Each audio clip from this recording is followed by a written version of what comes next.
আপনাদের কাছে একটা বিশেষ অনুরোধ, যারা পাখি পালন করেন এবং নিজের পুত্রসম সন্তানসম পালন করেন, তাদের কাছে আপনারা একমত হবেন কি না বক্তব্যের সঙ্গে সেটা কমেন্টে অবশ্যই জানাবেন। এবং এই বন্যপ্রাণী আইনটা পরিবর্তন আনার দরকার আছে। আমার মনে হয় এর যে জটিলতা, বিভিন্ন কারণে বিভিন্ন রকম। বক্তব্যটা তাহলে কীরকম বলি। আজকে একটা ভিডিও দেখলাম, উলুবেড়িয়াতে কিছু চন্দনা টিয়া ধরেছে, যা আনলিগাল। বন্যপ্রাণী সংক্রান্ত আইনে 1972-এর যে আইন আছে সেটা আনলিগালভাবে করা আছে। তো ভারতীয় দণ্ডবিধি অনুযায়ী তাদের শাস্তিরও ব্যবস্থা আছে। আমার বক্তব্য সেখানে নয়, আনলিগাল হতেই পারে, সেটা ধরেছে তার কোনো কিন্তু যে সকল পাখি প্রেমিক আছে, কিছু কিছু প্রাণী, ভারতীয় প্রাণী পাখি পালন করে, সেই পাখির মধ্যে চন্দনা টিয়াও আছে। এমনি রিংনেক প্যারটও আছে, ঠিক আছে, সাধারণভাবে চন্দনা টিয়া আছে। তো এরা আইনে আমাদের পালন করতে পারবো না।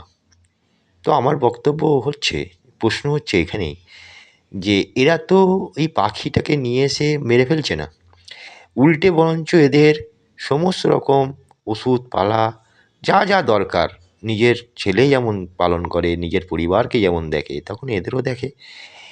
কথা হচ্ছে যে এরা তো সংখ্যায়ও বাড়াচ্ছে।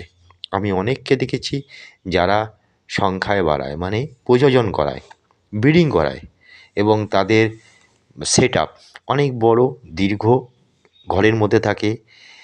আবার দেখেছি তারা বন্য পরিবেশ দেওয়ার ব্যবস্থা করেছে। তা তাদের ক্ষেত্রে কী অবস্থা হবে? তারা তো আনলিগালভাবে করছে, যেহেতু ভারতীয় দণ্ড অনুযায়ী এটা আনলিগাল, ঠিক আছে, কিন্তু আমার বক্তব্যটা তো আশা করছি বুঝতে পারছেন।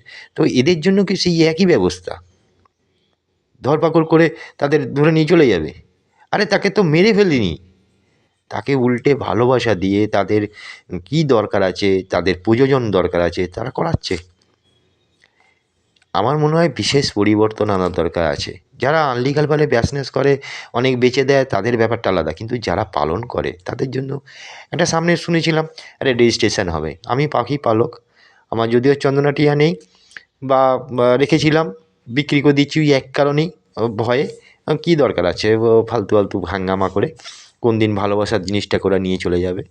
হ্যাঁ, আর আমি তো, আমার অনেক পাখি আছে হ্যান্ডটেম পাখি, যারা মানে দিন রাত্রি উড়ে বেড়ায়, তাদের খোলা অবস্থায় থাকে, আবার কখনো খাঁচায় থাকে, তো বিভিন্ন রকমভাবে থাকে। তো বক্তব্যটা সেইখানে যে তাদের জন্য কী করা যাবে। তা বিশেষ আপনারা একটা একমত হন, বা আপনারা এর কমেন্ট করুন, জানান, বা এর জন্য সোচ্চার হন যে এর একটা বিশেষ পরিবর্তন আনা দরকার আছে। রেজিস্ট্রেশন হবে, রেজিস্ট্রেশন হবে, কিসের উপরে রেজিস্ট্রেশন হবে? রেজিস্ট্রেশন তো অনেক দিন শুনছি রেজিস্ট্রেশন হবে, তার বিভিন্ন জটিলতার জন্য ক্যান্সেল হয়ে গেল। 1 নম্বর ফর্ম, 2 নম্বর ফর্ম, বিভিন্ন রকম ফর্ম বেরিয়ে এলো। এসব না, কত আনলিগাল কাজ হয়, তাদের কিছু বলেন না। আরে যারা কুকুর পালন করেন, সবই তো বিদেশি কুকুর। বড় বড় লোকেরা তারা কুকুর পালন করেন, বিদেশি কুকুর, ঠিক আছে।